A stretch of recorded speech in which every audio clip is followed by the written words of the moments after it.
Sit up straight, Gina. Good afternoon, everyone. On our foggy December 12th of 2022, this is the Public Works and Finance Committee meeting of the Moscow City Council. Up here at the table with me are Councilors Lewis and Laughlin and our City Supervisor Bill Belknap.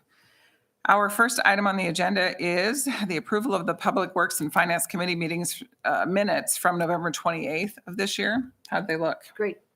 No concerns. Okay, they're approved, sir. All right, our second item is our, Excuse me, can I just ask? sure. Do we have somebody, who's taking our notes today? We do not have a clerk. No.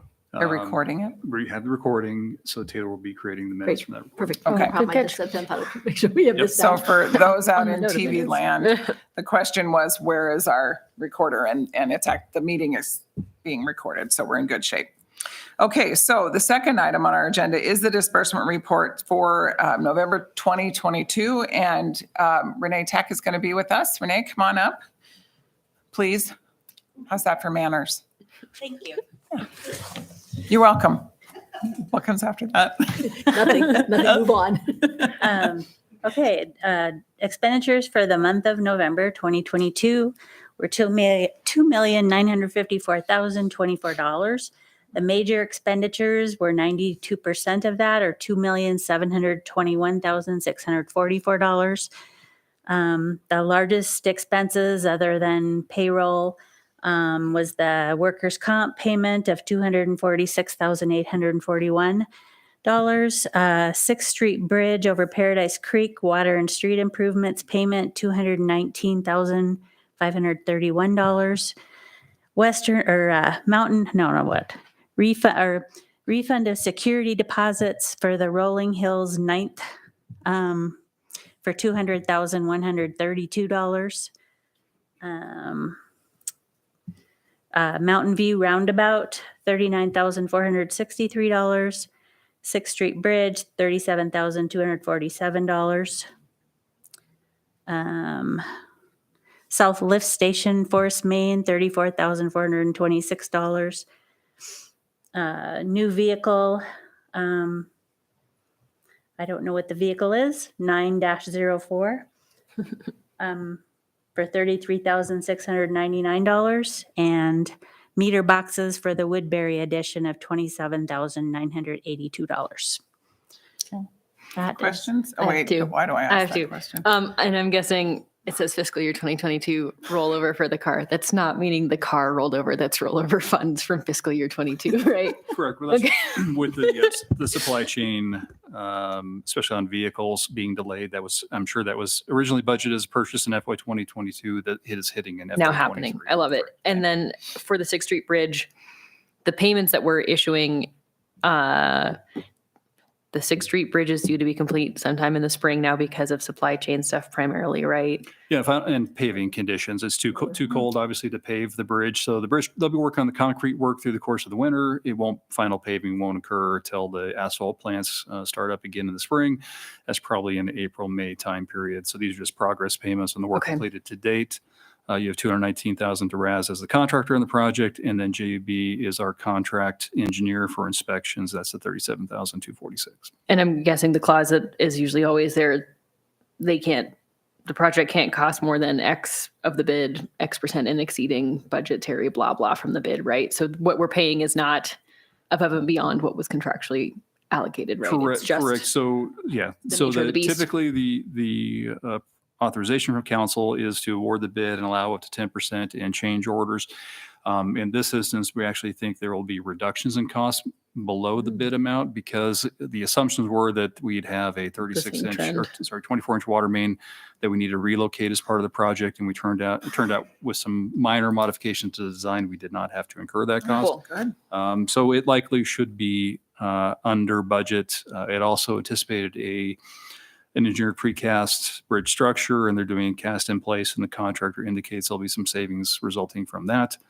So we do expect to see the project either be at or below the bid award amount. Awesome. There are some delays in completion. Yeah, and that's kind of what I was getting at. There's some Henri neighbors on that side of town, Mom, and the question has been like, if it's taking longer and we're still issuing payments, it's not we're not creeping into that 10%. It's just the nature of when things are getting invoiced, when things are happening. So that is helpful. Correct. I don't think we've authorized any change orders that would increase the cost of the contract at this time. Beautiful. Cool. And we expect only to see potential deductions. The only thing that we might see some increased expense on are the inspection services, because if the project does go longer. That does mean more inspection time. Yeah. There is a potential, and we are in conversation with the contractor about potential liquidated damages in the contract because of some of the delays, but we'll see how that shakes out with final completion. Cool. That's all I had. Nothing else. But you for don't Renee. get coals in your stocking. I know. I think Mom you doesn't might, sit- though. You threw your mom under I the bus. know. You might. She may just be passing on. I should give her some credit. Just the other ornery neighbors. So that's all I had. Okay, and you're good? Consent agenda. Okay. Thank you. Okay, yes, Renee, thank you. Our third item is the consideration of custodial bids for certain city buildings. David Schott. Hello, sir. Hello.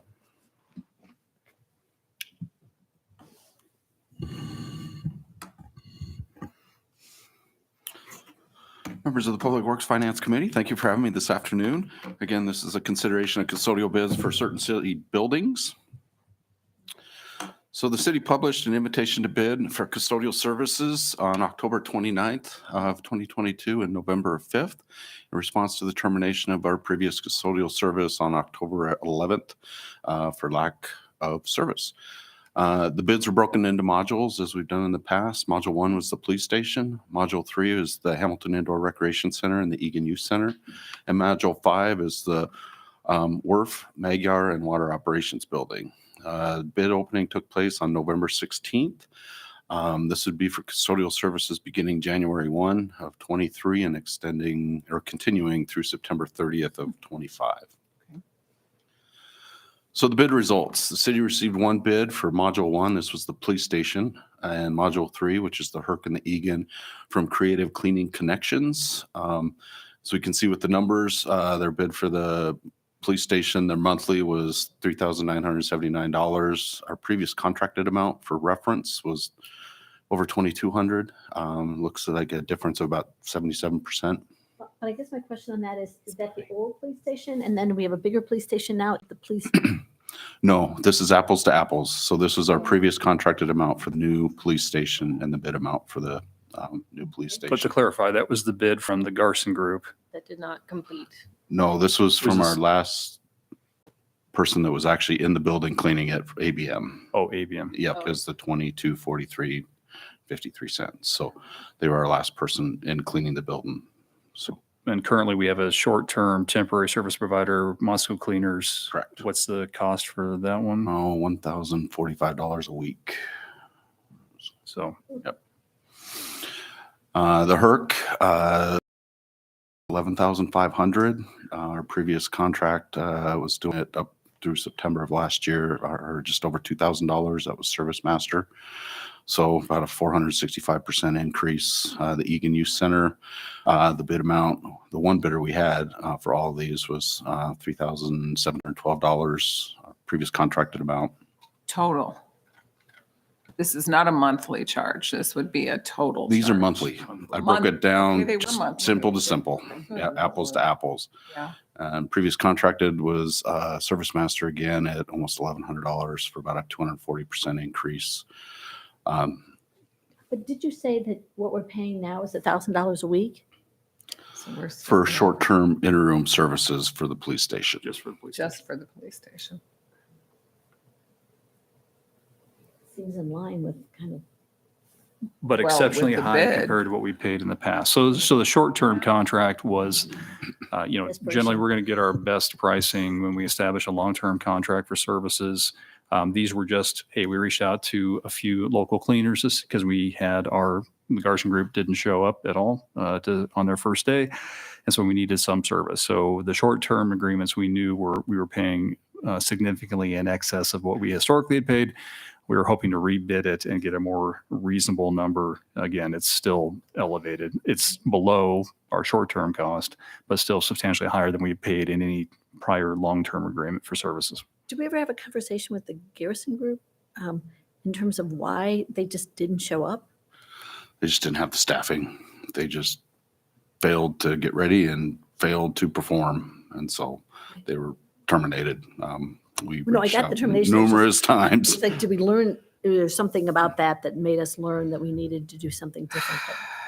The communication's been very limited from Right. the Garson Group. Right. It's only kind of secondhand through some of their employees. We haven't had a Right. response from Agree. the corporation.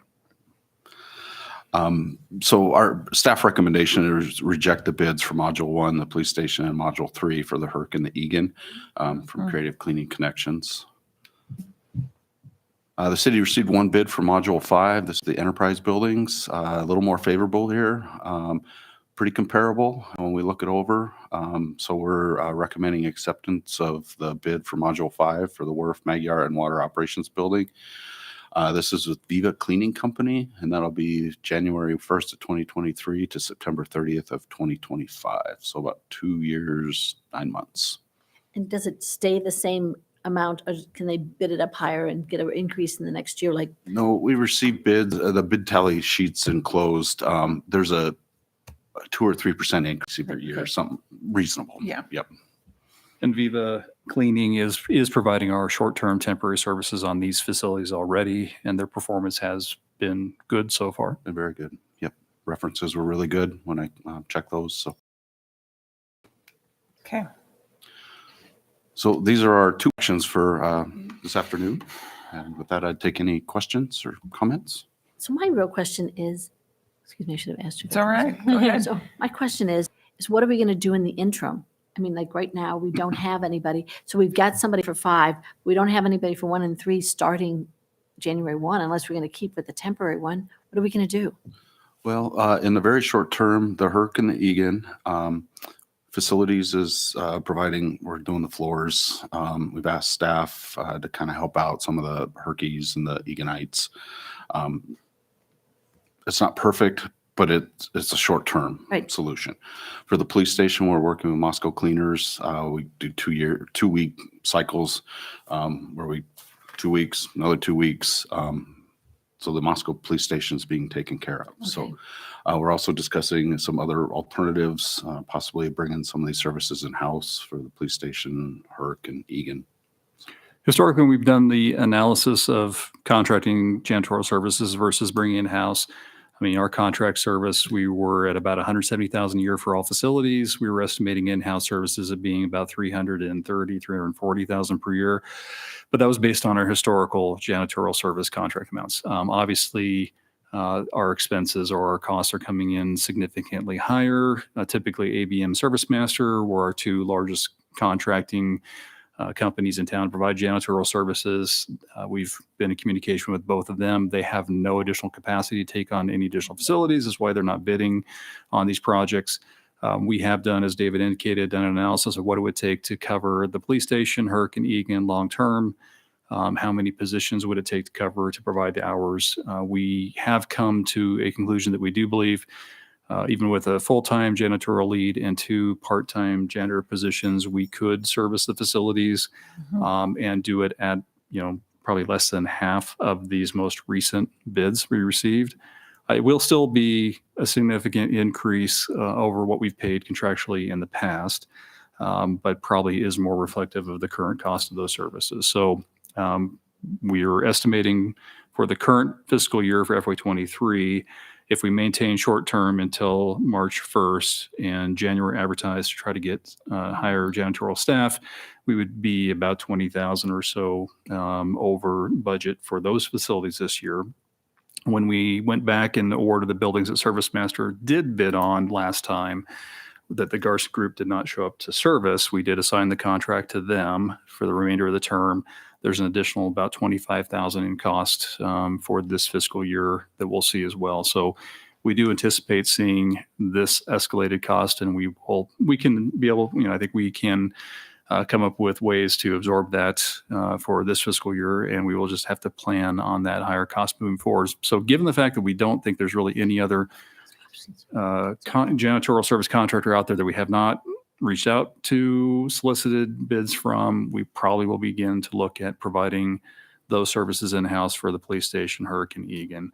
Police station has always been a bit of a unique animal because of the security clearance required for the janitorial staff and the fact that they'd like to have them clean during the day, which is a little bit different than most janitorial service providers. They like to do it while they can be supervised in the facility. I think the police department has requested their own janitorial staff for quite some time. I think now in the given market is probably the right time for us to look at doing that. So we'll work on a proposal and bring that forward to the council for your review coming up in January. Ma'am? Yeah, I think when this first went out to bid in October, it was asking the question of like why it isn't in-house. And I also think in terms of dignity of work for the people who, like, it's possible that some of the people who are doing the contracting would also potentially be interested in joining the city in these positions. It's really expensive to administer payroll and find workers. And I think cleaning is an art, and I would love for these people to be compensated fairly for their time they're doing to take care of our facilities and also offer them benefits, because my guess is a lot of these folks may not have comparable benefits. So I'm excited to hear that it's back on the table to explore bringing it in-house, especially with this.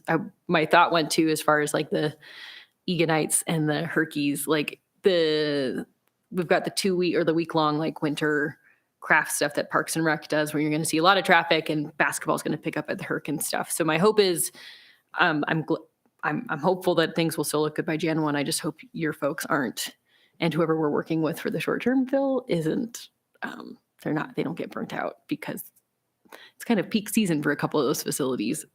So I don't have concerns about the overage, because I think it's a better long-term solution to have it in-house, and to meet the needs of the police station, it makes sense to have it be a city person that we can help vet. And as far as like growth opportunities and stuff, I'm excited with the idea to bring it in-house. So I have one question on the proposal. Does it make sense to have 2 part-time people with them, or one additional full-time person? Councilor Laughlin, when we do the math, hours per building, we run the analysis. Okay.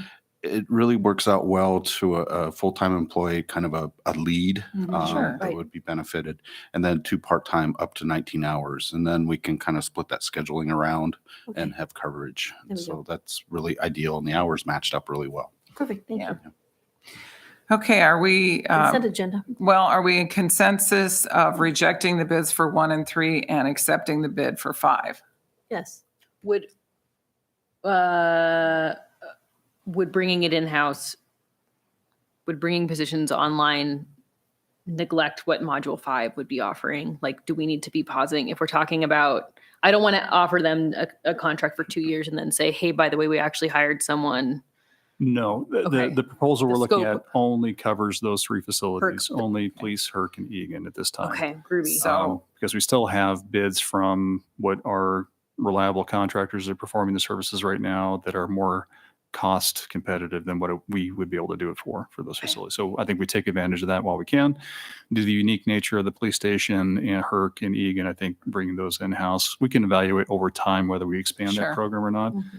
But right now, I think that is our best option. But while we have service providers giving us reasonable costs that are less than what it would cost us to perform those services, I think we should Right. take advantage of that. My question for you is this something that we can do on consent? Are you comfortable doing it Oh, on yeah. consent? Mhm. Okay, let's do that then. And I guess we have a recommendation to agree with what they said. Yeah. Perfect. All right, Thank you. sure, Thank you. David, thank you, sir. This is an ongoing saga that I'm sorry you have to deal with, but I'm glad you're dealing with it. Number 4 is our Idaho Airport Aid Program Grant Agreement. Again, another long title. And with us is Elisa Anderson. Hello there. Good afternoon. Before you today, we have an Idaho Transportation Department Division of Aeronautics Idaho Airport Aid Program. And this is funding actually that the state of Idaho allocates from their own funding sources. And it's a little bit different than other programs that we see that ITD actually asks to look at what you've been awarded through FAA. And they see the allocations that you have, and then they determine how much they can provide you for match to that federal funding. So you guys have heard many times how much the match is important to all of the money that the airports received from FAA. So it's just a little bit different. So this is state funding that you're seeing today. The funds need to be spent by June 30th, 2027. They're designated, to the project that's currently underway. And I think that it's stated within the agreement that it is for, I wanted to say the terminal, but I just wanted to confirm that and look one more time. So yes, for the terminal building. Okay. And so our city attorney drafted the resolution that is contained within, and they are asking that we review the offer letter and then also the grant agreement that's with it and move forward with that approval. And excuse me, one more thing I just wanted to say with this, the city receives a check then from ITD, and then we write a check to the city of Pullman as the fiscal agent for this. Okay. So, I Go don't ahead, think we have Maria. any problem. I'm hoping we have no problem meeting the June 30th, 2027 deadline. It gives us plenty of time to spend it. We're 7,500. We can probably do it pretty easily. And the matching funds that it speaks of in the grant agreement under number 2, the amount that we have coming from FTA exceeds that amount right now. So that's that match has already been verified through the documents that were already provided before they made this offer to us. I will admit I had to read it 2 or 3 times because I thought $7,500 sounds very small compared to what we've been doing, everything 3 with toilets, airports. okay. So, yeah, so, Well, it's Idaho, other than the Boise airport, I think they have a statewide funding amount that they put together. And this is, Idaho money, not federal money. And so then they have, I think, is it 11 or 12 other smaller airports in the state that they provide funding to. And so they split it based upon what other airports have in federal Mhm. awards and what needs are. Do you have any Since we idea whether got- or not next year we could also apply for a grant from them again and keep applying for a few years until we This, get? this tends to be an annual allocation as long as we have an ongoing improvement project. Mhm. We've seen an allocation from them on an ongoing basis. And we don't even apply for these. It's just they contact the airport, they know there's a project, they ask for federal awards, they pull the documentation, they've got their formula, as Lisa noted, for this allocation, and it just, also we get an agreement with a letter saying, Here's my- here's your money. here's your money. And That's so I'm sure Tony won't turn down any funding No. for the project. So we would recommend accepting it. And Tony did want to be here today. He's been a little under the weather and Sherry was on vacation. So I think I it's an tried easy calling yes. a want to couple say times out thank there, you so. for It's an easy moving yes. this forward today. Yeah, I guess what I'm hearing and reading between the lines is because we've received so much federal support for this program, we may not be seen as a high priority need airport, likely compared to some of the other things that, I don't know, Cottonwood or whoever, Coeur d'Alene or Twin are Well, looking at. I So mean, I think- I'm grateful for the 7,500, but it also, I think the state allocates peanuts overall for their aviation. I don't know that it's more than like 100 or 150,000. Yeah. So I think, we're getting our fair share of it. And I Love think it. we probably have one of the largest construction projects of think- any other Right. municipal airports in the state right now. But Well, and let Um, me add to that. We aren't an airport in the state of Idaho. correct. The fact that they're acknowledging us and Yeah. granting us money Fair and, enough. by proximity, I'm fine with. Yes. And That's they've, a happy moment. yes. And there was documentation provided years ago that Yeah. the Serves airport services both Idaho and Washington residents. And Yeah. through documentation, the city of Moscow has always had a stake in the airport also. So Yeah. Okay, so this is resolution. Can that be on consent? correct. How about we just do a Consent consent? is fine with me. Excellent. Yep. Okay. Elisa, thank you very much. thank you. Mr. Belknap, do we have any reports? There are no reports this afternoon. Okay. Can we go ahead and adjourn? Yes. Yeah. Okay. Excellent. We are adjourned.